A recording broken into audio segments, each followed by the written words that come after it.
नवलपरासीका अध्यक्ष श्री होमनाथ नेउपानेज्यू, आज हाम्रो यो गणित शिक्षा परिषद नवलपरासी र इनबक्स नवलपरासीले संयोजन गरेको गणित शिक्षण सिकाइ क्रियाकलापसँग सम्बन्धित तालिमको 5औं दिनमा इनबक्स नवलपरासीलाई महत्त्व दिएर मलाई प्रमुख अतिथिको रूपमा आमन्त्रण गर्नुभएकोमा हार्दिक आभार व्यक्त गर्न चाहन्छु, धन्यवाद दिन चाहन्छु।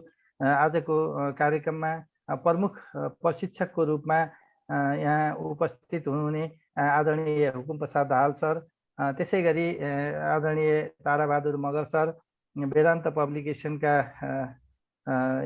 एमडी सर, निर्देशकज्यू, आजको कार्यक्रममा उपस्थित हुनुहुने विभिन्न पालिकाबाट उपस्थित हुनुहुने प्रमुख एवं प्रतिनिधिज्यूहरू, सबैभन्दा महत्त्वपूर्ण त यहाँहरू जो उपस्थित हुनुभएको छ, गणित शिक्षणमा हाम्रो एकरूपता कायम गर्नको लागि, क्षमता अभिवृद्धि गर्नको लागि, हाम्रा क्रियाकलापहरू सेयरिङ गर्नको लागि जो उपस्थित हुनुभएको छ, सम्पूर्णलाई म हार्दिक धन्यवाद र आभार व्यक्त गर्न चाहन्छु।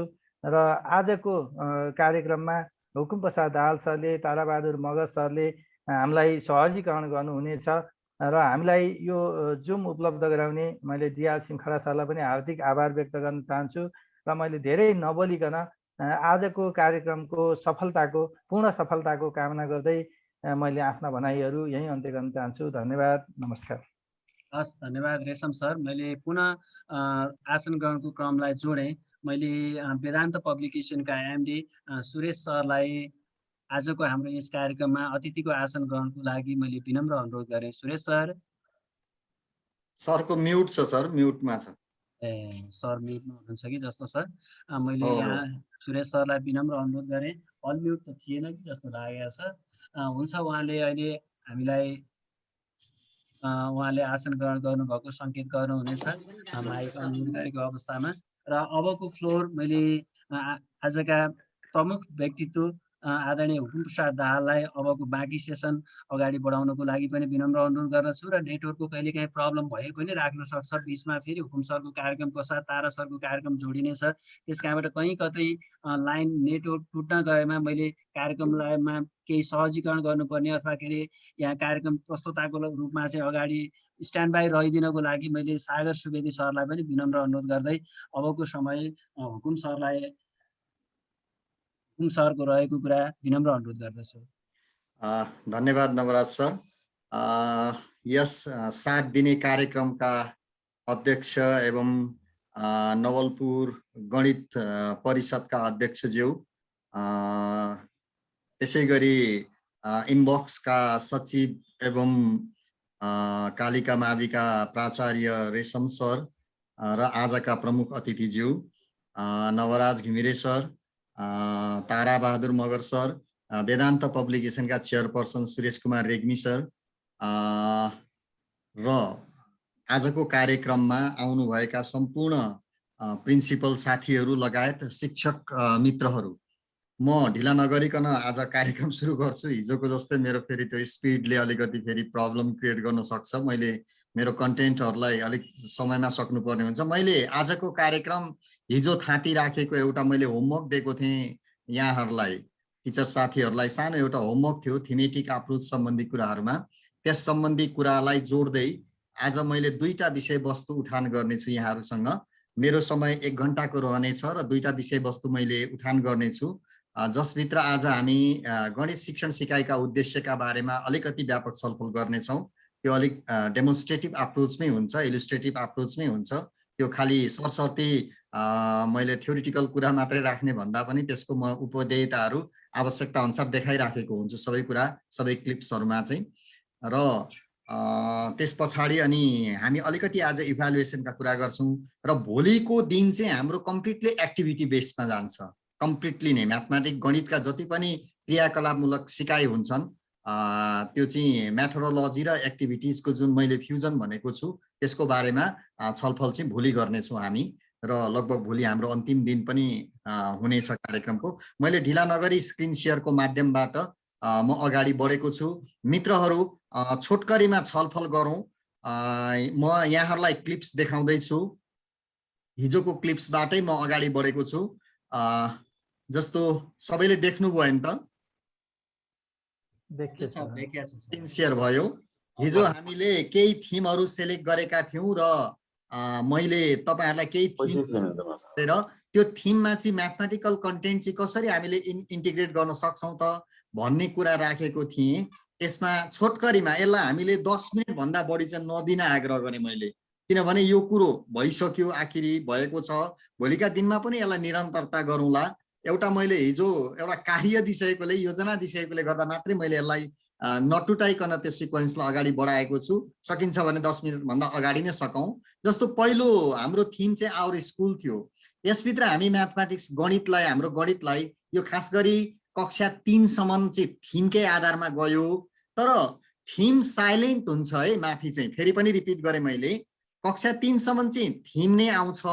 थिमकै बेसिसमा हामीले बच्चालाई गणितको कन्टेन्टहरू चाहिँ त्यो थिमभित्र पेनिट्रेट गरिराखेका हुन्छौँ। तर कक्षा 4 देखि माथि गएपछि त्यो थिम चाहिँ डाइरेक्टली इन्भल्भ हुँदैन, तर इन्टिग्रेसन चाहिँ भइराखेको हुन्छ। यही आवर स्कुलकै कुराहरू पनि उठिराखेका हुन्छन् माथि नैसम्म, नउठ्ने भन्ने कुरो रहँदैन।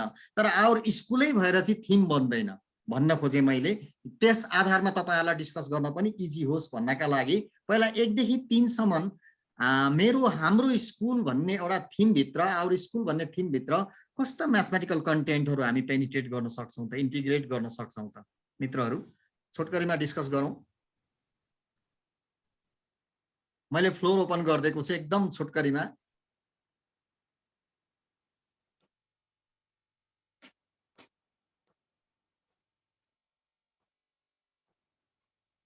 ब्रेकआउट त गर्न पर्दैन नि?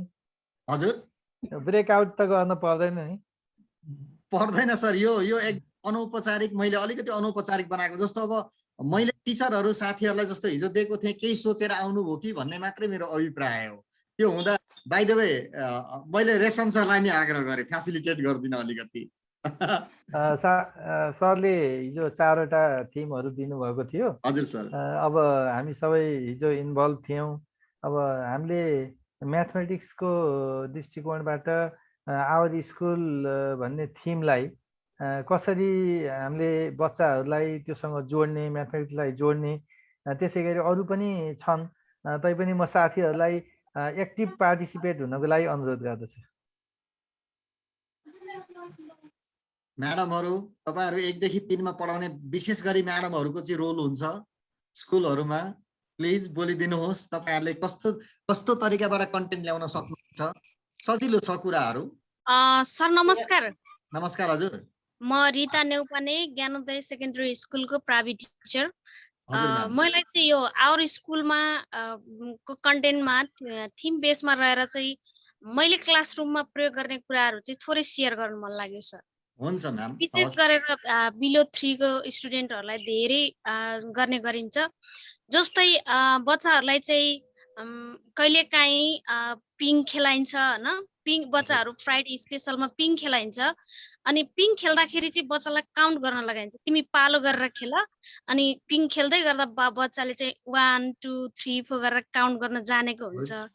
अनि त्यसपछि गएर चाहिँ तिनीहरूलाई एडिसन एड गर्न सिकाउन पर्यो भने जस्तै 1 क्लासको बच्चालाई ल हाम्रो क्लासमा कतिजना गर्ल्स छौँ ह्यान्ड रेज गर त भनेर ह्यान्ड रेज गर्न लायो। एउटा स्टुडेन्टलाई अगाडि बोलाएर कतिजना गर्ल्स रहेछन् लु काउन्ट गर भन्यो भने 15 गर्ल्स छन् म्याम भन्यो भने म ल गर्ल्स चाहिँ 15 लेखेँ है, गर्ल्स 15 रहेछन्।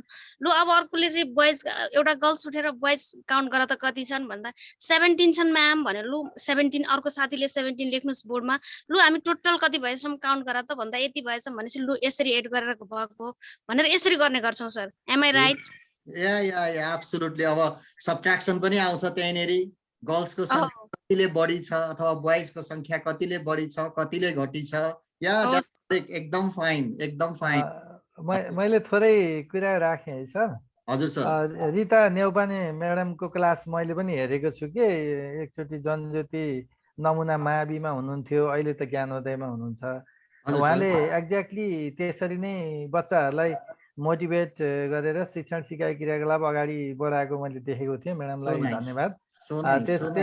त्यसै गरी गोविन्द रिमाल सरले पनि यो च्याटमा चाहिँ लेख्नु भएको छ, how many buildings are there, how many classrooms are there, अब यी कुराहरू पनि एकदमै सान्दर्भिक छन्, प्रत्यक्ष देखिन सक्ने खालको, उनीहरूले अनुभूति गर्न सक्ने खालको छ। व्हाइट बोर्डहरु हैन र सर?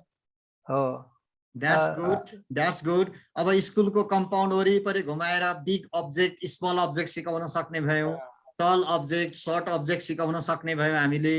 स्कुलको कम्पाउन्ड वरिपरि हिँडाएर बच्चाहरूलाई पेरिमिटर सम्बन्धी कुरा सिकाउने भयौँ हामीले। अलिकति माथिल्लो क्लासमा पुग्दै जाँदा अझै 6-7 क्लासतिर जाँदा कम्पाउन्ड चाहिँ को लेन्थ ब्रेथ पत्ता लगाएर निकालेर एरिया निकाल्न सिकाउने भयौँ। ओके ओके, एकजना म्याम बोल्दै हुन्छ, भन्नुहोस् म्याम। म रिता नेउपाने नै हो सर। हजुर, मैले यो हजुर, गेमको पनि मैले गरेको एउटा सेयरिङ गर्न मन लाग्यो हैन। हजुर, कस्तो गर्छु भन्दा सर मैले विशेष गरेर क्लासमा चाहिँ यो क्यारियरको एडिसन र सब्ट्र्याक्सनलाई चाहिँ बच्चाहरूले अलिक गाह्रो मान्छन् हैन। हजुर, म चाहिँ घरबाट स्कुल जाँदा प्राय त्यो कन्टेन्ट आज मैले यो पढाउनु छ भनेपछि एक घुँगा मकै लिएर जान्छु। हजुर, अनि ल आज हामी चाहिँ पसल खोल्ने भनेर अनि हजुर। बच्चाहरूलाई मकै छोडाउन Good. लगाउँछु। गुड, अनि 10वटाको पोको पारा तिमीहरू भनेर तिमीहरूलाई 10 वटा काउन्ट गर्दै पोको पारा भन्छु हैन। अनि त्यसपछि गएर अनि अलिकति रहन्छ नि, अनि हजुर, अब जस्तै रामले कतिवटा बनायो, कतिवटा प्याकिङ गर्यो भन्दा 5 वटा 10 को प्याकिङ गरे भने त्यहाँ कतिवटा हुन सक्छ भन्दा 50 वटा छ भनेर त्यसले काउन्ट गरे हुन्छ। गुड, गुड, अनि लु अनि त्यसपछि तिमीले त्यो 5 वटा 10 को प्याकेटबाट मलाई 9 वटा गेडा देऊ त, पिस ल्याउ त, गेडा ल्याउ त, मलाई 9 वटा चाहियो भनेर माग्यो भने उसले चाहिँ खोलेर दिन्छ हैन। खोलेर दिन्छ, 9 वटा दिन्छ। अनि त्यसपछि अब तिमीसँग कतिवटा रह्यो त भन्दा 10 को प्याकेट चाहिँ 4 वटा रह्यो, एउटा चाहिँ एक्लै रह्यो भनेर सिक्छ उसले। बोरोइङ अनि पनि अब जान्दैछ या त्यसरी गर्नुपर्छ भनेर सिकाउँछु। त्यो चाहिँ मलाई एकदम मजा लाग्छ, बच्चाहरू पनि एकदम एक्टिभ हुन्छन्। म्याम चाहिँ किन्न आउनुहुन्छ, हामी चाहिँ पसल खोल्ने हो भन्छन्। त्यो चाहिँ एकदम छुट्टै रमाइलो हुन्छ। Good, good, good, so nice ma'am, thank you very much. तपाईले गरेको सियरिङले हामी सबैको केयरिङ भएको छ। हिजो रमेश सरले भन्नुभएको थियो sharing and caring, I still remember. यही हो वास्तवमा। धेरै मित्रहरूले म्यामको आइडियालाई जुन सेयर गर्नु भएको छ त्यो हजुरहरूले पनि पाउनु भएको छ। भोलिको दिनमा यसरी नै सिकाउने हो। अब यसलाई मैले लामो गरिन, जस्तो गेम्स, अब गेम्सको कुरा उठ्छ। अब गेम्समा के बनाउनु भएको छ तपाईँले? हामीले, मलाई कस्तो लाग्छ भने रमेश रेशम सर, हामी हरेक बुझ्न गयौँ भने हाम्रो समय जान्छ। अब मैले यो चाहिँ दिएँ तपाईँहरूलाई, कुनै बेला फेरि छलफल गर्नुलाई सरसर्ती। अब मैले चाहिँ एकदम सुपरफिसियल्ली अहिले थोरै केही मेरा कुराहरू तपाईँहरूसँग सेयर गर्छु। जस्तो गेम्स भन्यो भने फुटबलमा कति प्लेयर हुन्छ हैन, बास्केटबल प्लेयरको संख्या कति हुन्छ भन्यो भने एकातिर त्यसको जेनरल नलेज बच्चालाई थाहा भयो, फुटबलको प्लेयर संख्या, बास्केटबलको, क्रिकेटको हैन सर, अनि कति हुन्छ, कोनी के हुन्छ। मलाई क्रिकेट त्यति आउँदैन है, तर अनफोर्चुनेटली। तर अब फुटबल चाहिँ म खेल्थेँ, बास्केटबल खेल्थेँ म, तर म क्रिकेट कहिले खेले पनि छैन। तर we can ask so many questions related to mathematics over there हैन। त्यसै गरी अब हजुरको त्यो बास्केटबलको हाइट कति हुन्छ, त्यो बास्केट राख्ने हाइट कति हुन्छ, त्यसको कम्पाउन्डको डाइमेन्सन के हो जस्ता कुराहरू अलिकति माथिल्लो क्लासमा हामी बताइदिन सक्छौँ। त्यो म्याथमेटिक्स आइसक्यो त्यसमा हैन। अनि एउटा दुईटा टिमको बिचमा चाहिँ फुटबल गेम भइराखेको थियो।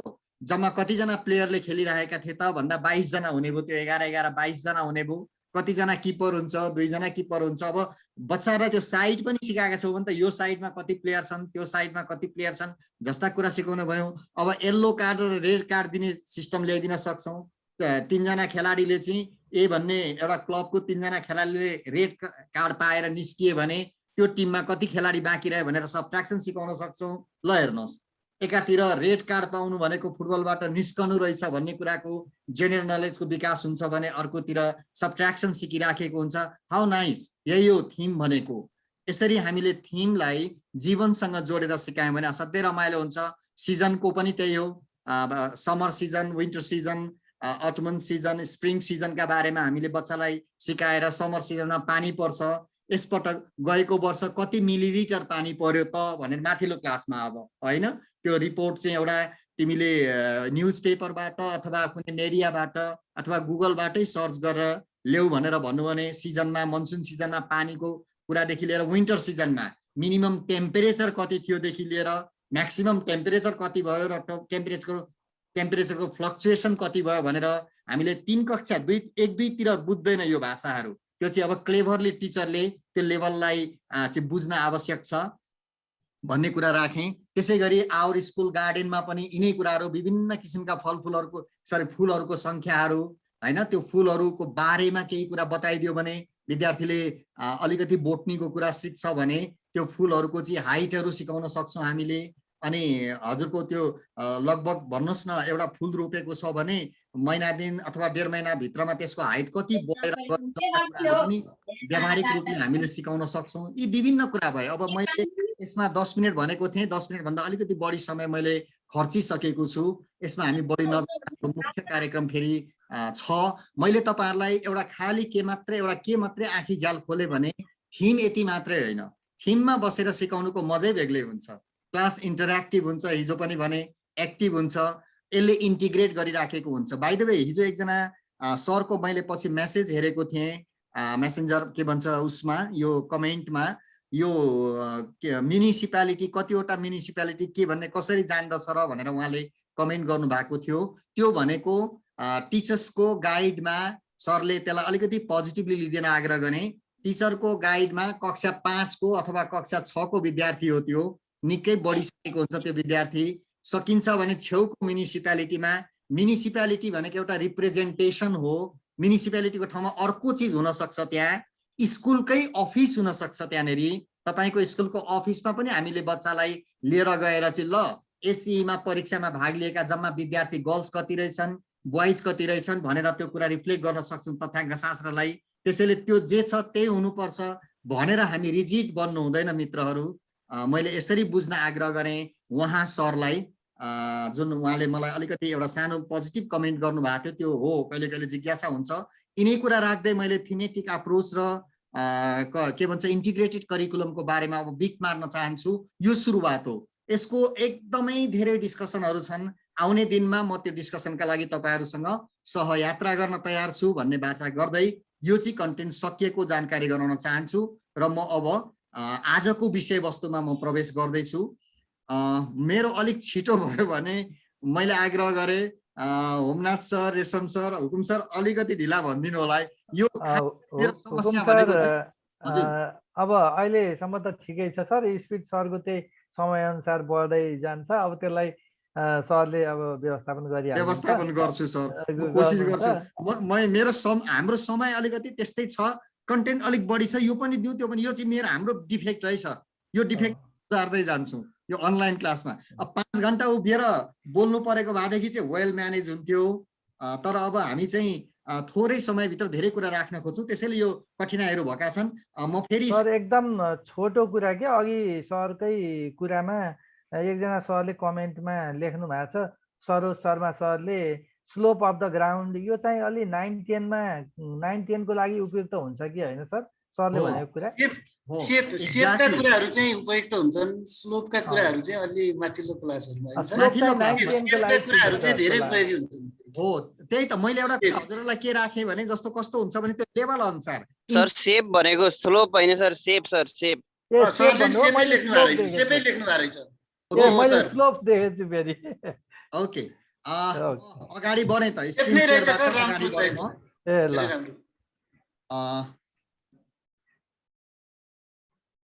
ठीक छ सर। अब ल आजको विषयवस्तुमा म प्रवेश गर्दैछु मित्रहरू।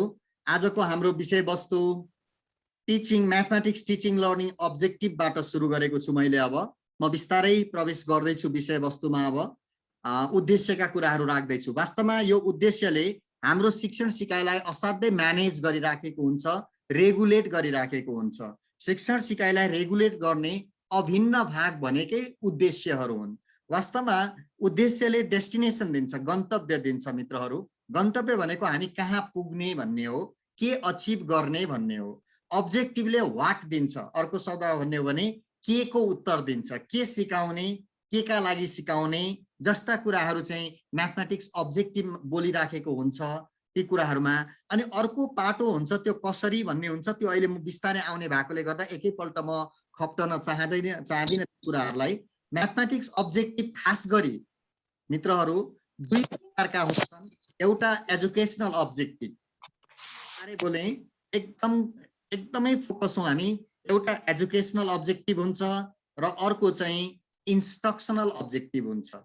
एजुकेसनल अब्जेक्टिभले अघि नै भने हामीले मैले अघि नै कन्टेन्ट बेसको अब्जेक्टिभ हुन्छ यो कन्टेन्ट भित्र सिक्नु पर्ने कुराको उद्देश्य बसेको हुन्छ एजुकेसनल अब्जेक्टिभ भित्र इन्स्ट्रक्सनल अब्जेक्टिभ भित्र त्यो कन्टेन्ट भित्रको विषयवस्तुलाई कसरी सिकाउने भनेर प्रोसेस र मेथड्सहरु बसेको हुन्छ क्लियर पारे होला मैले एजुकेसनल अब्जेक्टिभ्सले के बोकेको हुन्छ इन्स्ट्रक्सनल अब्जेक्टिभले कसरी बोकेको हुन्छ यसरी हामीले चाहिँ साइमल्टेनियसली भन्नाले एकैसाथ यो दुईटा अब्जेक्टिभहरुलाई कक्षा कोठामा हरेक दिनको शिक्षण सिकाइ भित्र चाहिँ फ्लोर गरिराखेका हुन्छौं इन्टिग्रेट बनाइराखेका हुन्छौं यो दुईटै अब्जेक्टिभहरु कहिले पनि एकाङ्की हुँदैन आइसोलेटेड हुँदैन यिनीहरु इन्टिग्रल पार्ट हुन् कम्प्लिमेन्ट्री पार्ट हुन् एजुकेसनल अब्जेक्टिभको के भन्छ कम्प्लिमेन्ट्री पार्ट इन्स्ट्रक्सनल अब्जेक्टिभ हो इन्स्ट्रक्सनल अब्जेक्टिभको कम्प्लिमेन्ट्री पार्ट भनेको एजुकेसनल अब्जेक्टिभ हो मित्रहरुलाई म यतिखेर एउटा कुरा के भन्न चाहन्छु भने हामीले ट्रेडिसनल क्लासरुम सिचुएसनलाई हेर्यौं भने विगतका 10औं वर्ष 20औं वर्ष अगाडिका क्लासरुमका स्ट्रक्चर्सहरुलाई हेर्यौं भने हाम्रो बढी भन्दा बढी क्लासरुम चाहिँ एजुकेसनल अब्जेक्टिभबाट डोमिनेटेड छ हामीले प्राय केलाई मात्र बोकेर हिँडेका हुन्छौं कसरीलाई हामीले व्यवस्थापन गर्न सकिराखेको अवस्था थिएन तर ती कुराहरुमा धेरै सुधार आएको छ अघि म्यामले राख्नु भयो बडा मलाई रमाइलो लाग्यो मलाई अहिले उहाँलाई उहाँको कुरालाई उदाहरणको रूपमा लिन मलाई एकदम इन्ट्रेस्टेड छु म जस्तो क्यारी ओभरको एडिसन सिकाउने कुरा एजुकेसनल अब्जेक्टिभ हो कसरी सिकाउने कुरा मकैका गेडा गनेर जुन उहाँले सिकाउने कुरा राख्नुभयो त्यो इन्स्ट्रक्सनल अब्जेक्टिभ हो क्लियर हो यही हो यो दुईटा कुराको सन्तुलन आवश्यक पर्छ यो दुईटा कुरा सन्तुलित हुन सकेन भने लर्निङ आउटकम अथवा लर्निङ अचिभमेन्ट चाहिँ हाम्रो सोचे अनुरूपको हुन सक्दैन र म्याथमेटिक्स लर्निङ जहिले पनि ब्यारियरको रूपमा बसिराखेको हुन्छ भन्ने कुरा राखे मैले अब एजुकेसनल अब्जेक्टिभ्सहरुको बारेमा म छुट्टा छुट्टै अब्जेक्टिभको बारेमा छोटकरीमा यहाँहरुसँग डिस्कस गर्दै छु यो आफैमा 2-4 दिनै जाने बहसको विषयवस्तु हो यो कुरा पनि क्लियर पारे आउने दिनमा समय पुग्यो भने रमाइलो छलफल गरौँला यी विषयवस्तुहरुमा खास गरी एजुकेसनल अब्जेक्टिभहरु 4 प्रकारबाट जसलाई हामी इभ्यालुएसनबाट मेजर गर्न सक्छौं इभ्यालुएसन भनेको मूल्याङ्कनबाट हेर्न सक्छौं हेर्न सकिने हिसाबबाट 4 प्रकारका उद्देश्यहरु छन् एउटा नलेज बेस्ड अब्जेक्टिभ अर्को अन्डरस्ट्यान्डिङ बेस्ड अब्जेक्टिभ अर्को स्किल बेस्ड अब्जेक्टिभ र अर्को एप्लिकेसन र हायर एबिलिटी बेस्ड अब्जेक्टिभ भन्छौं हामी यी चाहिँ हामी मूल्याङ्कनबाट हरेक ग्रिडको माध्यमबाट स्पेसिफिकेसन ग्रिडको माध्यमबाट परीक्षाको माध्यमबाट यसलाई यो अचिभ भयो कि भएन भनेर हामीले जाँचिराखेका हुन्छौं भने यस्ता एजुकेसनल अब्जेक्टिभहरु छन् जसले चाहिँ विद्यार्थीको व्यक्तित्वमाथि प्रभाव पारेको हुन्छ त्यसलाई हामी जाँच्दैनौं अब्जर्भ मात्रै गर्छौं ती पनि उद्देश्य भित्रै पर्छ त्यो भनेको चाहिँ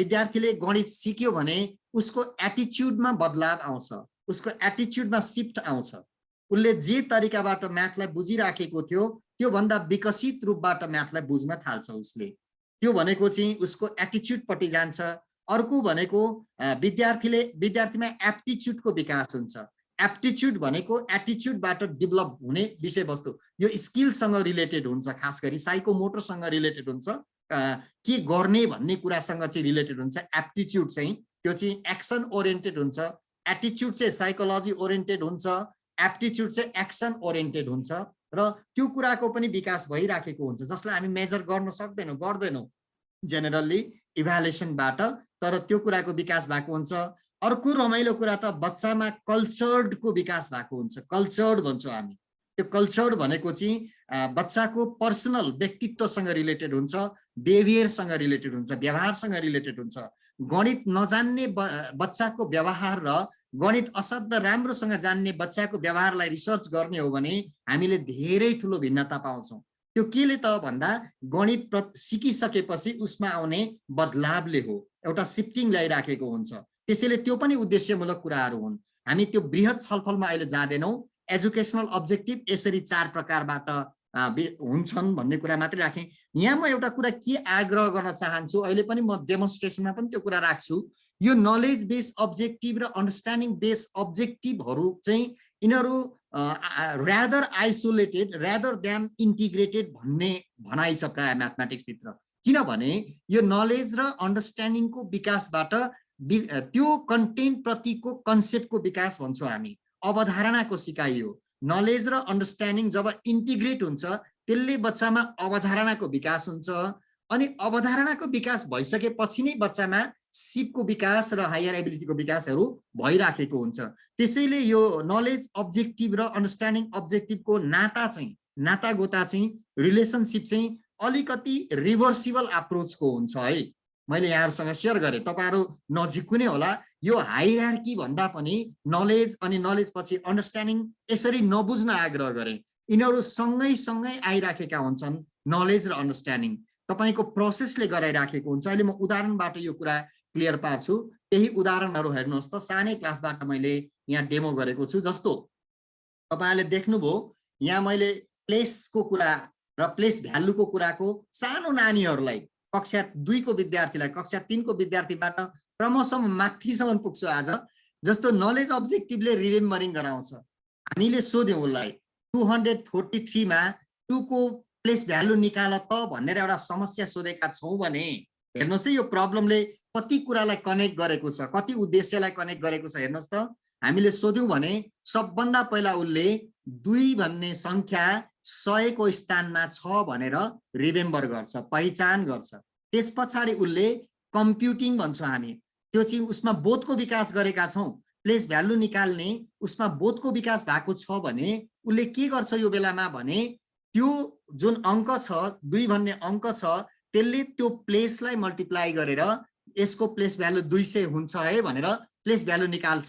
त्यो उसको अब्जेक्टिभ के भन्छ अन्डरस्ट्यान्डिङ पट्टि गयो। उसले 100 को स्थानमा छ भनेर पत्ता लगाउनु, रिमेम्बरिङ गर्नु, रिकल गर्नु, आइडेन्टिफाई गर्नु नलेज भित्र बस्यो र त्यहाँबाट कम्प्युट गरेर 2 को जुन प्लेस भ्यालु हुन्छ त्यो चाहिँ 200 हुन्छ भनेर निकाल्नु चाहिँ उसको अन्डरस्ट्यान्डिङमा गयो। अब उसले डेमोन्स्ट्रेट गर्न सक्छ त्यो कुरालाई सिपको माध्यमबाट। उसले के बताउन सक्छ यो डोमेनहरु चाहिँ विशेष गरी बच्चाको अलिकति बढी इन्ट्रापर्सनल र इन्टरपर्सनल पट्टि गइराखेको हुन्छ। अहिले यसको हामी केही छलफल राख्ने छौं। इन्स्ट्रक्सनल अब्जेक्टिभ पट्टि चाहिँ त्यो कुरामा उसमा सिपको विकास चाहिँ के भन्दाखेरि यो उसले त्यसलाई जस्टिफाई गरिराखेको हुन्छ। यो अलिक बढी रिजनिङसँग सरोकार राख्छ। सिपले चाहिँ तर्कपूर्ण हुन्छ। सिपले बच्चामा तर्कपूर्ण कुराको चाहिँ सिकाइ गरिराखेको हुन्छ। जस्तो किन 200 भयो त, यो 2 लाई किन हामीले 100 को मल्टिप्लाई गर्यौं भन्दा 100 का 2टा ब्लक छन् त्यसैले यो 200 भयो भन्ने कुरा उसले तर्कपूर्ण तरिकाले एक्सप्रेस गरिराखेको हुन्छ। यो ब्लकै हुनुपर्छ भन्ने छैन। अब हामीसँग यस्ता रिसोर्सेसहरु के छन् त्यो अनुरूप हामी सिकाउन सक्छौं। अब हायर एबिलिटी त्यो लेभलको बच्चालाई हो है, यो माथिल्लो लेभल होइन, यो त्यो लेभलको बच्चालाई अब उसले यसरी प्लेस र प्लेस भ्यालुका बारेमा समग्र रूपले सिक्यो भने उसमा के उच्च क्षमताको विकास हुन्छ अथवा उसले यसलाई कहाँ प्रयोग गर्छ भन्दा नम्बरहरूलाई एक्सपान्ड गर्न पनि प्रयोग गर्ने भयो, नम्बरहरूलाई पावर अफ 10 मा अभिव्यक्त गर्न पनि मैले एक्स्ट्रा भनेको छु यहाँनेरि, इत्यादि भनेको छु। यो मात्रै होइन अन्य पनि छन् भन्न खोजेको हो। त्यो जस्तो पावर अफ 10 मा पनि व्यक्त गर्न सक्ने भयो, अब एक्सपान्डेड फर्ममा राखेर पनि व्यक्त गर्न सक्ने भयो। त्यो चाहिँ उसको उच्च क्षमतामा जाने अब्जेक्टिभ उद्देश्य रह्यो। यसरी उद्देश्यहरूले सिकाइलाई कति मजाले रेगुलेट गरेको छ, कति मिठो मोसनमा लगेको छ र यो स्किल चाहिँ यो कम्पिटेन्सी चाहिँ हामी शिक्षक मित्रहरुमा हुनुपर्छ। यसरी कुनै पनि कन्टेन्ट भित्र नलेज, अन्डरस्ट्यान्डिङ, स्किल र एप्लिकेसन हायर एबिलिटीलाई मैले कसरी सुचारू रूपले कक्षा कोठामा सिकाउने त्यो कन्टेन्ट यो अनुरूप भन्ने कुरा चाहिँ शिक्षक मित्रहरुमा हुनुपर्छ भन्ने कुरा मैले राखेँ। त्यसैगरी मैले अर्को उदाहरण दिएको छु साथीहरु, यहाँनेरि तपाईले हेर्नुहोस् त मल्टिप्लिकेसन छ सिम्पल यो 2-3 क्लासको नानीलाई। जस्तो 4 × 3 अथवा 4 × 3 हो तपाईले एउटा गुणा। यो यहाँनेरि सिम्बलको ठूलो महत्व छ नलेजमा। यी साना नानीहरुले कहिले सिम्बल कन्फ्युज मानेका हुन्छन्। अझै ठूलो क्लासमा पुग्दा त सेटका सिम्बलहरु पनि कन्फ्युज मानेका हुन्छन्। हेर्नु होला युनियन र इन्टरसेक्सन कम्प्लिमेन्ट जस्ता सिम्बलहरुमा कन्फ्युजन भइराखेको हुन्छ नानीहरुमा। त्यसैगरी सानो क्लासको कुरा गर्यौं भने फन्डामेन्टल अपरेसनका सिम्बलहरुमा कन्फ्युज मान्छन्। उले 4 × 3 लाई कसरी रिमेम्बर गर्छ, कसरी रिकल गर्छ, कसरी आइडेन्टिफाई गर्छ भने यो भनेको 3 × 4 × 3 हो भनेर बुझ्छ, उले लिन्छ र यो बेलामा उले 3 को टेबल रिकल गर्न पुग्छ। अब जस्तो 3 1 is 3, 3 2 जा 4 3 जा 12 भनेर चाहिँ अब उसले 3 को टेबलबाट रिकल गर्नुपर्छ भनेर उसले नलेज बापत ज्ञानमूलक सिकाइ उसले यसरी प्राप्त गरेको छ। अनि कम्प्युट चाहिँ कसरी गर्छ 4 3 जा 12 लेखेर। अनि उसले डेमोन्स्ट्रेटिङ र यसलाई लजिकल चाहिँ तर्कपूर्ण चाहिँ कसरी बनाउँछ भन्दा 4 3 जा 12 भनेको के हो त भन्दा तीनवटा अब्जेक्टहरूको चारवटा समूह ए आयो। अब बच्चामा लजिकको विकास गर्यो, सोशलाइज गरिराखेको छ, अब यहाँ इन्टिग्रेट गरिराखेको छ यो सिकाइलाई। अब उसले तीनवटा पेन्सिलको चारवटा समूह भनेको जम्मा 12वटा पेन्सिल भयो भनेर व्यक्त गर्न सक्यो, लजिक दिन सक्यो। अब तर्कपूर्ण भयो यो सिकाइ, अर्थपूर्ण भयो यो सिकाइ। अब यदि यसलाई हटाइदिने हो भने यतिले मात्र यसलाई अर्थपूर्ण बनाउन सकिराखेको थिएन। अब उसको उच्च क्षमता चाहिँ के हो त, उसले अप्लाई गर्दैछ, उसलाई उच्च क्षमतामा पुगेपछि उसले प्रयोग गर्दैछ।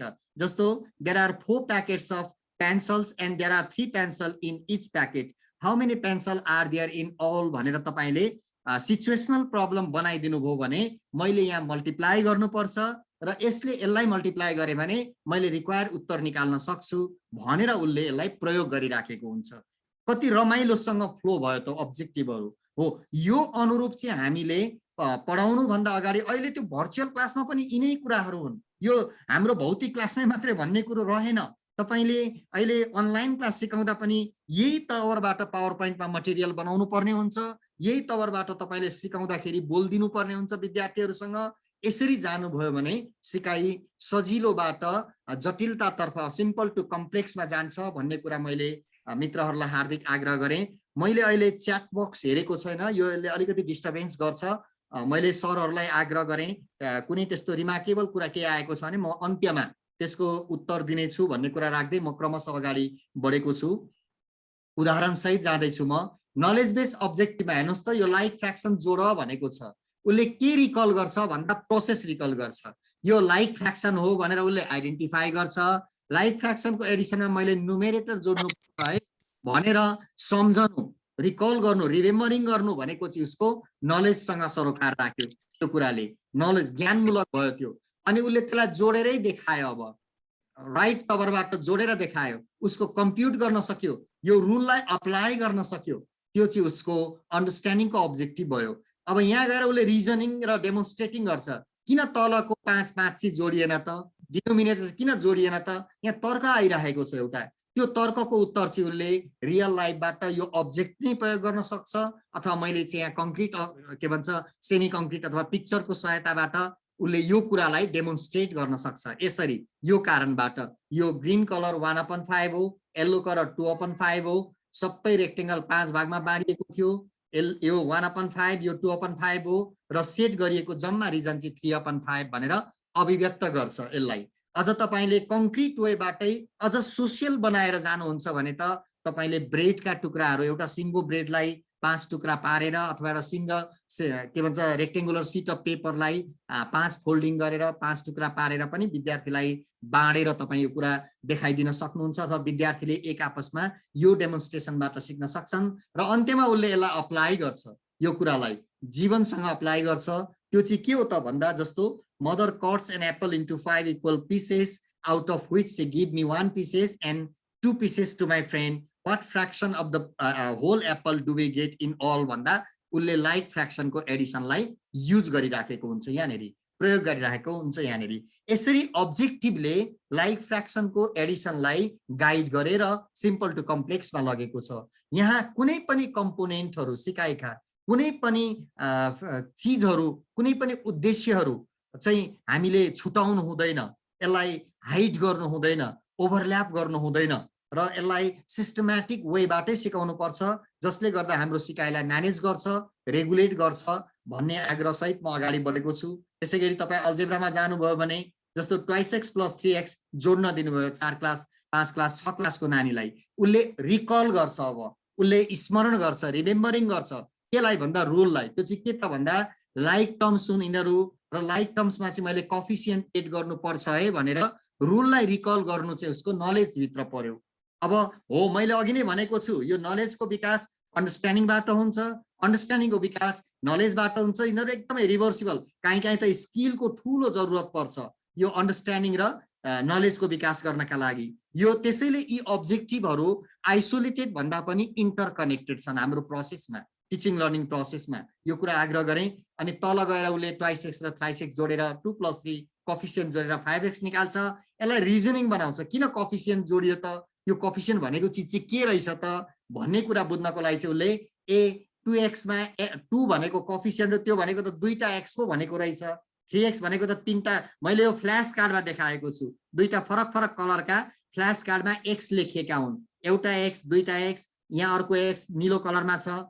अनि त्यस पछाडि उसले यो सबैलाई एकमुष्ट जोड्दाखेरि जम्मा 5वटा x, 5वटा फ्ल्यास कार्ड हुन्छन्। अनि उसले यसलाई 4x भनेर सरी 5x भनेर अभिव्यक्त गर्न सक्छ। अनि हायर एबिलिटीमा चाहिँ के हुन्छ त भन्दा यो किसिमको सिकाइबाट उसले अलिक जटिल सिम्प्लिफिकेसनहरू गर्न सक्छ। मैले जुन यहाँ उदाहरण दिएको छु, अरू पनि प्रब्लमहरू गर्न सक्छ यो इत्यादिमा भने मैले यो हायर एबिलिटीको केसमा र एप्लिकेसनको केसमा मैले सबै ठाउँमा तपाईले अब्जर्भ गर्नुभयो, हेर्नुभयो भने कन्टेन्टहरू नलेजबाट, knowledge, understanding, skill, higher ability integral part भएर बच्चाले सिकिराखेको छ र सिक्नुपर्ने कुरा कहीँ पनि स्किप हुन पाएको छैन भन्ने कुरा मैले राखेँ। हो, हामीले प्लानिङ गर्दा जति पनि योजना बनाउँछौँ, जति पनि स्ट्राटेजीहरू बनाउँछौँ, यस्ता कुरालाई हामीले ध्यान पुर्याएर योजना बनायौँ भने हाम्रो क्लास असाध्यै इफेक्टिभ हुन्छ।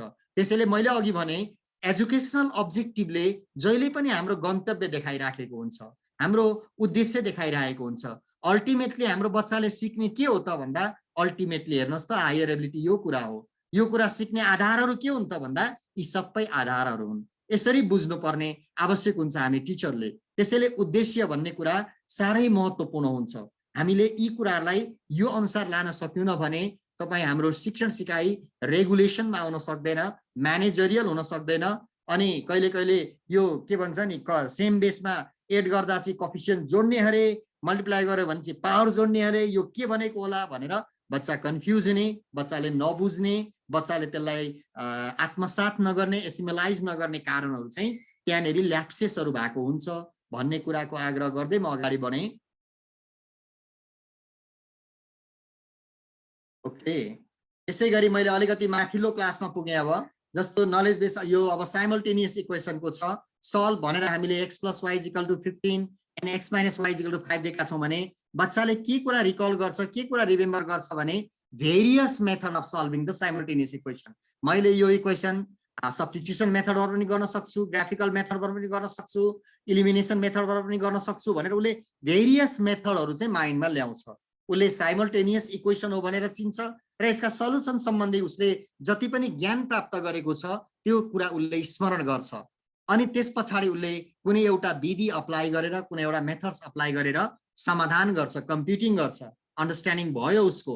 अब उसले चाहिँ स्किल बेस्ड अब्जेक्टिभमा चाहिँ उसले यसलाई ग्राफिकल्ली डेमोन्स्ट्रेट गर्नु, अब त्यसबाट सिंगल भ्यालु आउँछ, दुईटा लाइन इन्टरसेक्ट हुन्छन्, सिंगल भ्यालु आउँछ, त्यसले दुईटै इक्वेसनलाई सेटिस्फाई गर्छ, त्यसैले त्यो चाहिँ सल्युसन हो भनेर यो कक्षा 8-9 क्लासको कुरा हो है, म माथिल्लो क्लासमा पुगिसकेँ अहिले, तलबाट क्रमशः भनेर चाहिँ उसले इन्टरप्रेट गरिदिन्छ। त्यो चाहिँ उसको सिपपट्टि जान्छ, रिजनपट्टि जान्छ, रिजनिङपट्टि जान्छ। र यसैको हायर एबिलिटी हामीले हेऱ्यौँ भने मैले यसैको प्रश्न बनाएको छु, the total cost of a pencil and an eraser is ₹15। यहाँ ₹15 छ। If the cost of a pencil of pencil is ₹5 more expensive than the eraser, find the cost of each item भनेको छु मैले। यो चाहिँ उसको प्रयोगमा गयो। अब यो साइमल्टेनियस इक्वेसनलाई प्रयोग गरेर उसले यो भर्बल प्रब्लम अथवा सिचुएसनल प्रब्लम अथवा लाइफ स्किल प्रब्लम चाहिँ समाधान गर्छ उसले। अब यसरी साइमल्टेनियस इक्वेसन उसले नलेजबाट क्रमशः अगाडि बढ्दै उसले अल्टिमेट गोल भनेको हाम्रो यसरी बच्चाले उच्च क्षमता प्राप्त गर्दै त्यसलाई प्रयोग गर्ने चाहिँ हाम्रो अल्टिमेट गोल हो, त्यो प्राप्त गरिराखेको हुन्छ भन्ने कुरा राख्दै फेरि पनि म अगाडि बढेँ। मैले अलिकति अप्सनल म्याथको कुरा पनि यहाँहरूसँग सेयर गर्दैछु। जस्तो हामी कार्टेसियन प्रडक्टहरू पढाउँछौँ, मैले धेरै दिन नभ्याएर धेरै कति छन्, हामी जेमा पनि बसेर यो काम गर्न सक्छौँ। आउने दिनमा हामी पृथक पृथक कन्टेन्टमा बसौँला मित्रहरू, चाहे त्यो कम्पलसरी म्याथ होस् चाहे त्यो अप्सनल म्याथमेटिक्स होस्। जस्तो यहाँनिर rule to find A cross B निकाला, कार्टेसियन प्रडक्ट निकाला भनेर सेट A दिएको छ, सेट B दिएको छ। उसले चाहिँ रुललाई रिकल गर्छ। रुल चाहिँ के हो त भन्दा A का सबै पहिलो एलिमेन्टले B का एलिमेन्टसँग अर्डर पेयर बनाउने अनि त्यसै गरी दोस्रो के भन्छ एलिमेन्टले सेट बी को दोस्रो एलिमेन्टसँग अर्डर पेयर बनाउने र त्यो सबै अर्डर पेयरको सेट चाहिँ कार्टेसियन प्रडक्ट हो भन्ने कुरा उसले त्यो रुललाई अप्लाई गर्छ। त्यो उसको मेमोराइज भित्र हुन्थ्यो, त्यसलाई प्रयोग गर्छ, त्यसलाई प्रयोग गरेर उसले कार्टेसियन प्रडक्टबाट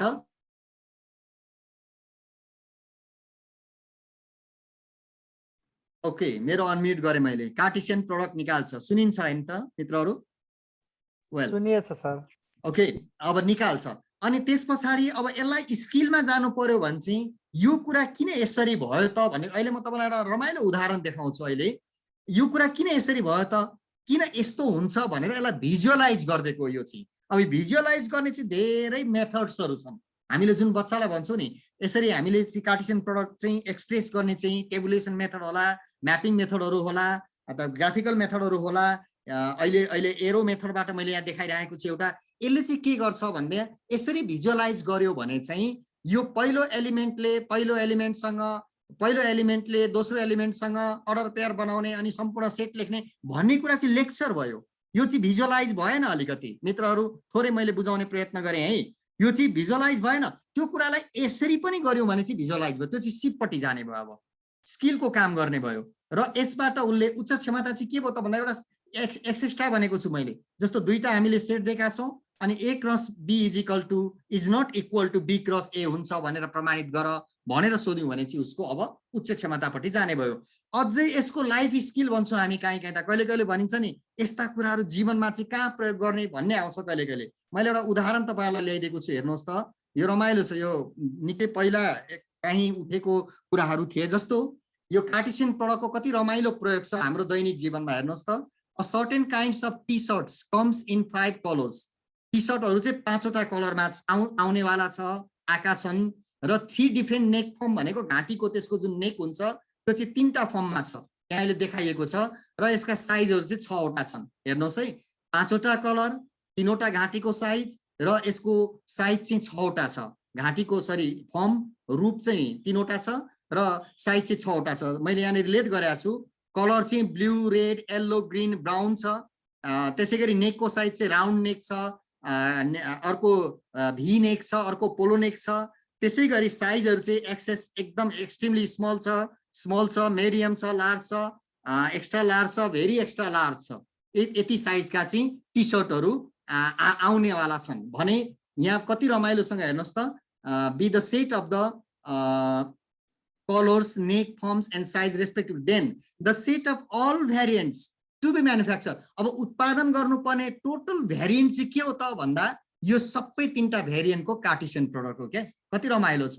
एउटा फ्याक्ट्रीले, एउटा इन्डस्ट्रीले यो कार्टेसियन प्रडक्टबाट त्यति संख्यामा उत्पादन गर्यो भने चाहिँ कति उत्पादन हुने रहेछ भन्दा 90 एलिमेन्ट्स भएको जम्मा उत्पादन हुँदो रहेछ। यसमा हामीले हेर्यौँ भने सबै टोटल के भन्छ हामीले अर्डर पेयर काउन्ट गर्यौँ भने 90वटा हुन्छ। अब यहाँ कति रमाइलो छ हेर्नुहोस् त। As a store manager selling this kind of T shirt you would have to make room for 90 hips चाहियो। क्या हामीलाई 90वटा हिप चाहियो। यहाँनिर मलाई त्यति जग्गा चाहियो भनेर चाहिँ उसले आफ्नो रियल लाइफमा चाहिँ त्यो टी सर्ट बेच्नका लागि जग्गा मिलाइराखेको हुन्छ आफ्नो सोरुममा चाहिँ। Anyway it's really the real life connection Cartesian प्रडक्टको भन्ने उदाहरण दिएँ मैले। यो सबै उद्देश्य अनुरूप हुन्।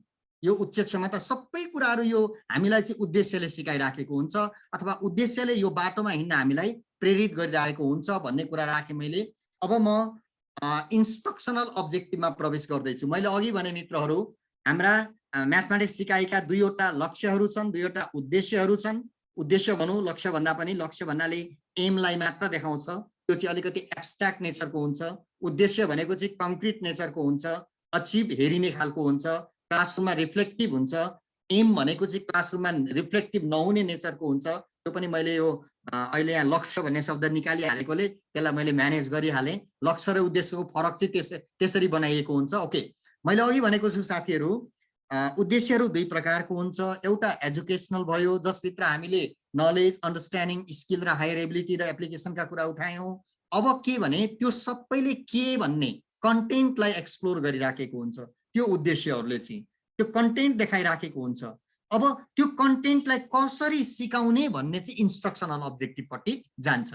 कहाँनिर मैले एक्टिभिटिज गर्ने, कहाँ मैले मटेरियलको प्रयोग गर्ने, कहाँनिर मैले आइसिटी को प्रयोग गर्ने, कहाँनिर मैले प्रोजेक्ट वर्कको प्रयोग गर्ने, कहाँनिर मैले चाहिँ तपाईँको गेमहरू पजलहरू खेलाइदिने नानीहरूलाई, कहाँनिर मैले बच्चाहरूलाई फिल्ड ट्रिपमा लानुपर्छ कि त क्लासरुमदेखि बाहिर, होइन, कहाँनिर मैले बच्चाहरूलाई सर्वे गराउने, यो चाहिँ सबै प्रोसेसहरू भयो, मेथड्सहरू। कहाँनिर मैले बच्चाहरूलाई कोलाबोरेट गर्ने, इन्टरेक्ट गर्ने, कहाँ मैले इन्डक्ट गर्ने, कहाँ मैले डिडक्ट गर्ने, कहाँ मैले एनालाइसिस गर्ने, कहाँ मैले सिन्थेसाइज गर्ने, कहाँ मैले रिभर्स अप्रोच प्रयोग गर्ने, मैले सबै कुरा बताएँ। यो सबै कुरा भोलि आउँदैछ, हामी भोलि उठान गर्दैछौँ यो प्रोसेसहरू कम्प्लिटली। म तपाईँहरूसँग यसैमा बस्छु भोलिको हाम्रो समय चाहिँ। त्यसैले इन्स्ट्रक्सनल अब्जेक्टिभले जहिले पनि कन्टेन्टलाई कसरी सिकाउने भनेर सन्तुलनको काम गरिराखेको हुन्छ र हाम्रो क्लासलाई सन्तुलित बनाइराखेको हुन्छ।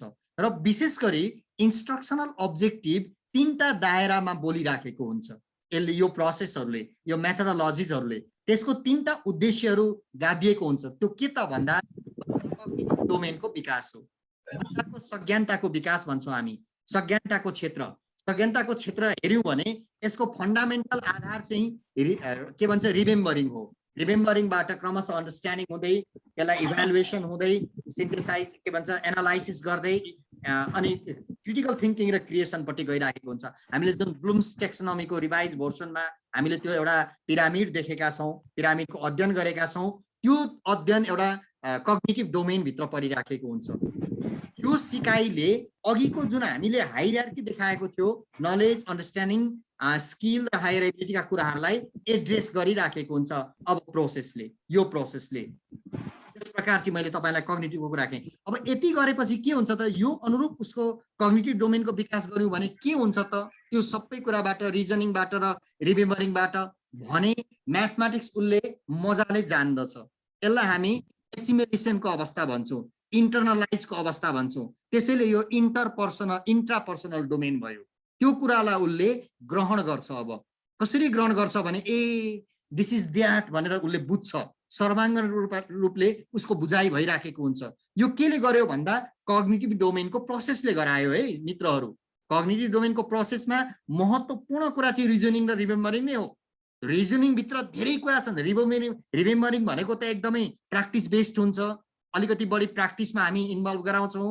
तर रिजनिङ भन्ने कुराका लागि चाहिँ हामीले धेरै एक्टिभिटिजहरू गराएका हुन्छन्। तर्कपूर्ण सिकाइको निमित्त चाहिँ सामाजिक लिङ्कदेखि लिएर प्रोजेक्ट वर्कदेखि धेरै कुरा गराएका हुन्छौँ। यो कुरा सबै भएर जब त्यो कन्टेन्ट उसले सिक्छ, सिकेपछि चाहिँ उसले त्यसलाई आत्मसात गर्छ, त्यसलाई इन्टरनलाइज गर्छ, एसिमलाइज गर्छ र त्यसलाई एकोमोडेट गर्नपट्टि लाग्छ, लङ टर्म मेमोरीमा लगिराखेको हुन्छ। र त्यस पछाडि उसको इन्ट्रापर्सनल डोमेनको विकास हुन्छ भनेको त्यो कुरालाई अब उसले रेस्पोन्स गर्छ, रेस्पोन्डिङ अवस्थामा आउँछ।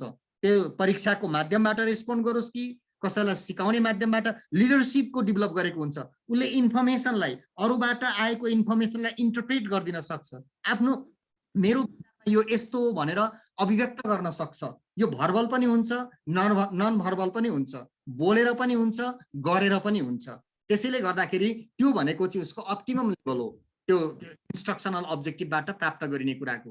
त्यसैले गर्दा यो सबै कुरा कक्षा कोठाभित्र हामीले गराइराखेका हुन्छौँ। अलिकति टेक्निकल टर्मिनोलोजी हो, मैले अघि नै आग्रह गरेँ।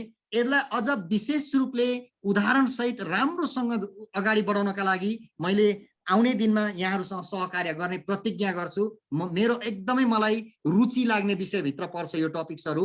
त्यसैले तपाईँहरूसँग पनि मेरो रुचि लाग्ने कुराहरू सेयर गर्न पाएँ भने म आफूलाई भाग्यमानी ठान्छु भन्ने कुरा राखेँ। आज यति नै बिट पार्न चाहन्छु र अगाडि बढ्छु म यो कुराको।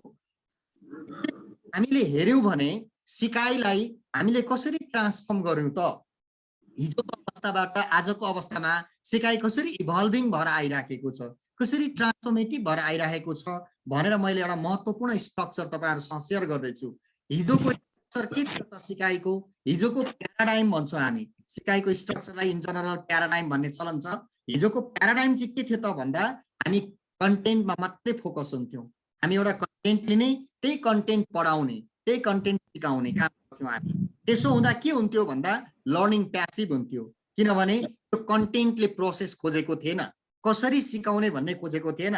टिचर कक्षा कोठामा जाने, एउटा म्याथमेटिकल कन्टेन्टको बारेमा 2-4 शब्द बोलिदिने अनि सिधा वर्कआउट इलुस्ट्रेसन गरेर 2-4वटा प्रब्लम गरिदिने, विद्यार्थीले त्यो प्रब्लमलाई सार्ने अनि विद्यार्थीले होमवर्क लिने, घर जाने। हाम्रो जेनरल रुटिन हेर्नुहोस् त सिकाइको, हामीले त्यो शेड्युल हेर्यौँ भने यस प्रकारको शेड्युल चाहिँ बनिराखेको हुन्थ्यो हिजोको ट्रेडिसनल अप्रोचमा। त्यसैले यो प्यासिभ लर्निङ भएर गयो, निष्क्रिय सिकाइ थियो। अर्कोतर्फ यो दिगो सिकाइ हुन सकेन, सस्टेनेबल सिकाइ हुन सकेन। किन हुन सकेन त भन्दा कन्टेन्ट र प्रोसेसको बिचमा कहिले पनि ब्यालेन्स हुन सकेन यहाँनिर, र त्यो सिकाइ चाहिँ एसिमलाइजको अवस्थामा गएन। लर्नरको इन्टरनलाइज हुने जुन अपर्च्युनिटी हुन्थ्यो त्यहाँ पुग्न सकेन। यो प्यासिभ लर्निङ थियो, टिचर सेन्टर थियो, एभ्रिथिङ टिचर फर एभ्रिथिङ थियो, सबै रेस्पोन्सिबिलिटी टिचरको। ऊ मात्रै बोल्नुपर्ने, उसले मात्रै, टिचरले मात्रै गर्नुपर्ने सबै कुराहरू। आज हामीले ट्रेडिसनल क्लासको रिफ्लेक्ट गर्यौँ भने झन्डै हाम्रो यस्तै अवस्था हुन्छ। सबै प्रब्लम पनि टिचरले गरिदिनु पर्ने, सबै कुरा बच्चा भनेको चाहिँ केही पनि हामी गर्न सक्दैनौँ, म्याथ आउँदैन भन्ने लेभलबाट उनीहरूले बुझेको हुन्छ। किन त भन्दा हाम्रो अप्रोच नै टिचर सेन्ट्रिक थियो। सिङ्गल टेक्स्ट बुक, हामीलाई खालि टेक्स्ट बुक भन्छौँ, अरू धेरै रिसोर्सेसहरू हुन्छन् यसमा। त्यो रिसोर्सेसको हामीले कहिले पनि कल्पना गर्यौँ न, टेक्स्ट बुक नै एभ्रिथिङ भन्नपट्टि लाग्यौँ हामी। र यसो हुने बित्तिकै वान टिचिङ मेथड प्रयोग गर्यौँ हामीले। मैले अघि नै भनिसकेँ, एउटै रिजिड मेथडमा हामी बस्यौँ। जबकि के भनिन्छ भने एउटा कक्षामा हेट्रोजिनस मेथड्सहरू, हेट्रोजिनस हजुरको प्रोसेसहरू चाहिँ अप्लाई भइराखेका हुन्छन्, हेट्रोजिनस स्किलहरूको प्रयोग गरिराखेको हुन्छ वास्तविक सिकाइभित्र। तर यहाँ चाहिँ के भइदिन्छ भन्दा वान टिचिङ मेथड मात्रै। यो कुरा भनिरहँदा साथी मित्रहरूले तपाईहरुले आफ्नो भइराखेको कक्षाहरू कसरी भइराखेको छ रिफ्लेक्ट गर्न आग्रह गरे तपाईहरुले। र अब यो प्याराडाइमलाई, यो स्ट्रक्चरलाई ट्रान्सफर्मेटिभ बनाएर एउटा अवस्थाबाट अर्को अवस्थामा रूपान्तरित गर्दैछौँ हामी। त्यो कसरी त भन्दा अब कन्टेन्ट मात्रै हैन, त्यो कन्टेन्टलाई सिकाउने प्रोसेस पनि हुनु पर्यो हामीसँग। कन्टेन्ट र प्रोसेस सँगसँगै एकदमै सन्तुलित अवस्थामा हामीले कक्षा कोठामा एक्सप्लोर गर्नु पर्यो शिक्षण सिकाइका बेलामा। त्यो बेलामा अभियसली लर्निङ चाहिँ सक्रिय भएर जान्छ, एक्टिभ भएर जान्छ। किनभने केले एक्टिभ गराउँछ त भन्दा प्रोसेसले एक्टिभ गराउँछ। अब त्यो कन्टेन्टलाई जब हामी प्रोसेससँग बाँधिदिन्छौँ त्यो अटोमेटिकली लर्निङ चाहिँ एक्टिभ भएर जान्छ। एक्टिभ हुने बित्तिकै त्यो के हुन्छ त भन्दा दोहोरो हुन्छ, रेस्पोन्सिबिलिटी सेयरिङ हुन्छ, कोलाबोरेटिभ हुन्छ। त्यो अवस्थालाई हामी के भन्छौँ, चाइल्ड सेन्टर्ड भन्छौँ। अब विद्यार्थी केन्द्रित हुन्छ।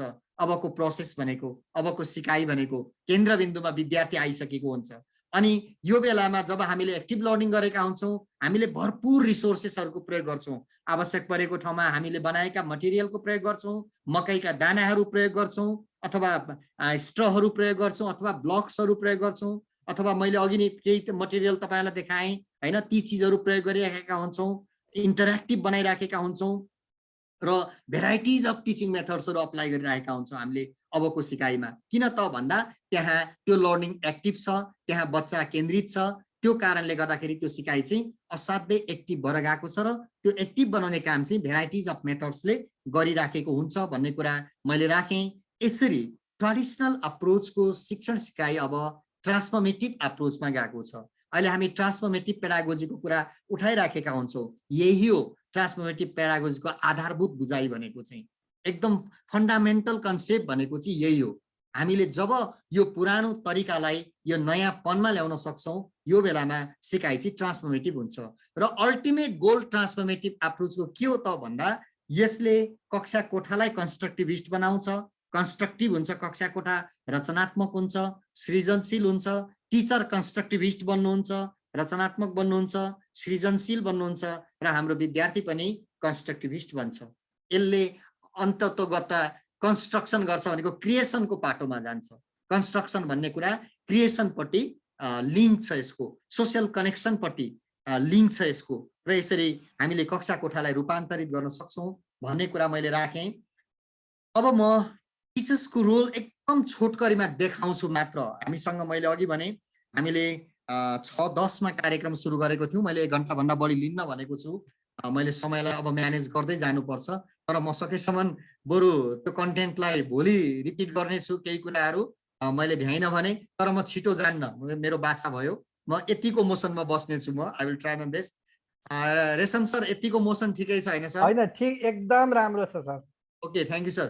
अब म टिचर्सको रोल, त्यसो भए यो कुरा गराउनलाई यो जुन मैले ट्रान्सफर्मेटिभ पेडागोजीको कुरा उठाएँ, ट्रेडिसनल अप्रोचबाट जुन इभल्भिङ अप्रोच अथवा नयाँ प्याराडाइमको कुरा उठाएँ, नयाँ स्ट्रक्चर्सको कुरा उठाएँ, यसमा त टिचरले त अब भूमिका निभाउनु पर्ने हुन्छ, आफ्ना केही रोलहरू पुरा गर्ने पर्ने हुन्छ, त्यत्तिकै त हुँदैन।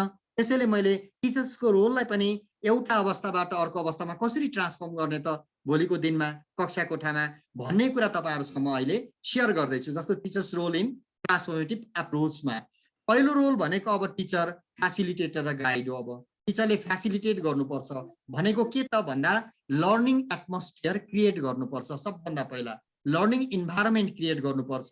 लर्निङ इन्भाइरोमेन्ट क्रिएट गर्नु भनेको कस्तो सिचुएसनमा मैले सिकाएँ भने बच्चाले सहजतापूर्वक सिक्न सक्छ र यो कन्टेन्टको सिकाइका निमित्त मैले कस्ता कस्ता अवस्थाहरूको सिलेक्सन गर्नुपर्छ, कस्ता कस्ता अवस्थाहरू क्रिएट गर्नुपर्छ भनेर टिचरले त्यो रोलमा जानुभयो भने तपाईँको रोल फेसिलिटेटरमा परिणत हुन्छ। र जहाँनेरि बच्चाले डिफिकल्टी फेस गर्छ त्यो बेलामा तपाईँले बच्चालाई मार्गदर्शन गर्नुपर्छ। तपाईँको रोल गाइडको रूपमा आउँछ। यो हरेक कुराको हामीसँग क्लिप्स हुन्छ, तर यो आज हुँदैन, आज भ्याउँदैनौँ, आज भोलि पनि भ्याउँदैन। यो छुट्टै पाटो हुन्छ। यो पेडागोजिकल कुरामा मात्रै कुरा गर्नु पर्यो भने भोलिका दिनहरूमा म तपाईँहरूसँग यी कुराहरू राख्नेछु। आज म सरसर्ती हाइलाइट मात्र गर्छु। त्यसैले तपाईँको रोल भनेको अब इन्भाइरोमेन्ट क्रिएसनपट्टि जानुपर्छ। हामीले शिक्षण सिकाइभित्र साइमल्टेनियस इक्वेसन सिकाउनु पर्यो। इन्भाइरोमेन्ट के हुन सक्छ, कस्तो एटमोस्फियरमा, कस्तो सिचुएसनभित्र सिकाउने हो, तपाईँलाई कस्तो कस्तो रिसोर्सेसहरू चाहिन सक्छ। अब तपाईँले विद्यार्थीलाई कसरी रेस्पोन्सिबल बनाउनुहुन्छ ती कुराहरू पर्छन् अबको सिकाइमा। र तपाईँले कसरी गाइड गर्नुहुन्छ नानीहरूलाई, त्यसरी तपाईँले रोल प्ले गर्नुपर्ने हुन्छ अबको सिकाइमा। त्यसै गरी तपाईँको रोल भनेको को लर्नर हो। को लर्नरले साइकोलोजिकली के गर्छ भने वास्तवमा शिक्षक साथीहरू हामीले नराटी भन्नु पर्यो भने हामीले धेरै कुरा पढाउन थालेपछि सिकेका हौ नि त। मलाई लाग्छ तपाईँहरूले यसमा अग्री गर्नुहुन्छ मसँग। मैले त हो है, म ढाड्दिनँ। मलाई कति कुरा त मलाई के पढे के पढे रहेछ। जब मैले पढाउन थालेँ, सिकाउन थालेँ अनि म सिक्दै गएँ आफूले पनि। यसको अर्थ मेरो रोल के रहेछ त, म को लर्नर रहेछु। र यो को लर्नर भन्ने कुरा के सकिन्छ सकिँदैन, यो जहिले पनि अनगोइङ प्रोसेस हो। तपाईँ जबसम्म सिकाउनुहुन्छ तबसम्म जीवनमा तपाईँ को लर्नर हो। ठुलो महत्त्वपूर्ण कुरा हो। तर मैले त सबै सिकिसकेँ, अब मैले सिक्नु छैन भने जस्तो गरेर कक्षा कोठामा गयौँ भने हामी रिजिड टिचर बन्छौँ। अनि हामी के गर्छौँ, एउटै मेथड, एउटै प्रोसेस जहिले पनि 20औं वर्षदेखि एउटै कुरामा बसिराखेका हुन्छौँ हामी। किन त भन्दा हामीले लर्न गर्न सकिराखेका हुँदैनौँ। किन त भन्दा हाम्रो भूमिका को लर्नरको हुन सकेन। त्यसैले हामीले हाम्रो भूमिकालाई को लर्नरमा लाने। विद्यार्थी मात्रै सिक्दै छैन तपाईँसँग, तपाईँ पनि विद्यार्थीबाट सिक्नुहुन्छ। किनभने विद्यार्थीले कहाँनेरि जटिलता फेस गर्छ, विद्यार्थीको सिकाइमा कहाँनेरि रेजिस्ट हुन्छ विद्यार्थी, त्यहाँनेरि तपाईँले सहजकर्ता बनेर जब सिकाउनुहुन्छ तपाईँले पनि त्यो सिकाइलाई एसिमुलेट गर्नुहुन्छ। ओ माई गड, यसो गर्दा पो सिक्दो रहेछ भनेर तपाईँ ठ्याक्क तपाईँको अनुहार एकदम वाइड भएर आउँछ, ह्याप्पी भएर आउँछ। त्यो बेलामा कति मिठो ल, हेर्नुहोस् त, अहिले नै पनि भइरहेको हुन्छ यो कुराहरू तपाईँको दैनिक कक्षा कोठाहरूमा। त्यसैले गर्दा हामीले को लर्नर बन्न सक्नुपर्छ साइकोलोजिकली। यो को लर्नरले हामीलाई फेरि अर्को के गराउँछ भने हामीलाई इजी बनाउँछ, हामीलाई सिम्प्लिफाइड गर्छ हाम्रो व्यक्तित्वलाई। हाम्रो व्यक्तित्व रिजिड हुँदैन। हामी साना मसिना कुरामा नत्र कहिले कहिले हामी अलिक कति रिजिड छौँ। मैले एक तरिकाबाट विद्यार्थीलाई म्याथ सिकाएँ, एउटा प्रब्लम सिकाएँ, उसले चाहिँ अर्को तरिकाबाट आयो भने पनि यो चाहिँ हुँदैन भन्नपट्टि लाउन बेर लाउँदैन हामी कति रिजिड हेर्नु त, रिजिड। अनि एउटा प्रश्न उठेको थियो, हुकुम सर यो साइमल्टेनियस इक्वेसन चाहिँ मैले इलिमिनेसन मेथडबाट सल्भ गरेँ भनेको त्यसले त सब्स्टिट्युसन मेथडबाट गरेछ सर, मैले के गरौँ त्यसलाई भन्नुभयो क्या। अब हेर्नुहोस् यो कस्तो मैले भने त्यसलाई यति राम्रोसँग माला लगाएर थ्याङ्क यू भन्नुहोस् सर कि तपाईँको विद्यार्थी सफल विद्यार्थी हो भन्ने। मैले हेर्नुहोस् त हामी कति साना साना कुरामा रिजिड बनेका। एउटा तपाईँले इलिमिनेसन भन्नुभयो तर उसले सब्स्टिट्युसनबाट गर्दै के बिगारे उसले, इट डजन्ट म्याटर हो। अब तपाईँले अलिकति उसलाई काउन्सिलिङ गर्नुहोस्, गाइड गर्नुहोस्। त्यो चाहिँ के भने तिमीले इलिमिनेसन मेथड पनि थाहा पाउनु पर्छ है, जान्नु पर्छ है, त्यो चाहिँ किन जानेनौ त भनेर उसलाई त्यसको पनि ज्ञाता बनाउनुहोस्। त्यो अर्को पाटो हो। तर कसरी भन्दा मोटिभेट गरेर, इन्करेज गरेर, डिस्करेज गरेर होइन। तर हामी रिजिड पाराबाट हेऱ्यौँ भने के भन्छ, तँलाई मैले के भनेको थिएँ, इलिमिनेसनबाट भनेको होइन, कहाँबाट तैँले यो सब्स्टिट्युसनबाट गरिस् भन्नपट्टि लाग्छौँ कि हामी डिस्करेज गर्छौँ। अब त्यो होइन सिकाइमा मित्रहरू। त्यसैले हरेक कुरा गराउँदाखेरि हामीले को लर्नरको भूमिका निभाउनु पर्छ भन्ने कुरा राखेँ। त्यसै गरी तपाईँको विद्यार्थीले मबाट सिक्छ र र मैले एडप्ट गरेको प्रोसेसबाट सिक्छ भन्ने विश्वास तपाईँमा हुनुपर्छ एउटा शिक्षकमा। तपाईँले रोल प्ले गर्दा बा सिक्छ कि सिक्दैन, हुन्छ कि हुँदैन यो भनेर तपाईँ दुविधा भएर कक्षामा जानुभयो भने, तपाईँ नि कन्फ्युज भएर जानुभयो भने विद्यार्थीले तपाईँबाट सिक्न सक्दैन। त्यसैले गर्दा तपाईँ के कुरामा विश्वास लिनुपर्छ तपाईँले भने तपाईँका विद्यार्थी प्रति तपाईँले विश्वास गर्नुपर्छ, उनीहरूले मबाट सिक्छन् भनेर। अर्को कुरा, म जुन मेथड्सबाट जुन प्रोसेसबाट यो कन्टेन्ट सिकाउँदैछु उनीहरूले मबाट सिकेरै छोड्छन् भन्ने विश्वास लिएर तपाईँ जानुभयो कक्षा कोठामा भने तपाईँ डिटरमाइन हुनुभयो अब, र तपाईँ डेडिकेट हुनुभयो। के यसले के खोतल्छ त हामी टिचरभित्रको भन्दा हाम्रो डिटर्मिनेसन र डेडिकेसन खोतल्छ, जुन चाहिँ एउटा अब्जेक्टिभ अचिभ गर्नको लागि चाहिने एउटा मोसन हो। डिटर्मिनेसन र डेडिकेसन त्यो एउटा साइकोलोजिकल पार्ट हो। त्यो कुरा निकाल्छ। यसले गर्दा यो बिलिभले, यो विश्वासले जे कुरा पनि म सिकाउन सक्छु भनेर जानुपर्छ हामीले। त्यसै गरी skill in preparing and using resources, prepare गर्न र युज गर्न। आइसिटीले अहिले तारा सरले सुरु गर्नुहुन्छ एकछिन पछाडि, उहाँले धेरै कुरा सिकाउनुहुन्छ, तपाईँले सिक्नुपर्छ अब त्यो कुरा तपाईँले आफैले गर्न। हिजो पावर पोइन्टमा हेर्नुहोस् कति मजाले पावर पोइन्टमै बसेर 3D सेपहरू सिकाउनु भयो सरले। त्यो 3D सेप अब पावर पोइन्टमै बसेर तपाईँले सिक्नुपर्छ र त्यसलाई युज गर्नुपर्छ। सिकेर मात्रै हुँदैन, त्यसलाई कसरी कन्टेक्चुअली युज गर्ने, सिचुएसन अनुसार मैले कसरी युज गर्ने त्यसलाई, र सिकाइलाई मैले कसरी सहज गर्ने, सरलीकृत गर्ने, कसरी फेसिलिटेट गर्ने, त्यसमा तपाईँ एक्सपर्ट हुनुपर्छ अब। त्यसैले तपाईँसँग त्यो सिप हुनुपर्छ। भोलि भौतिक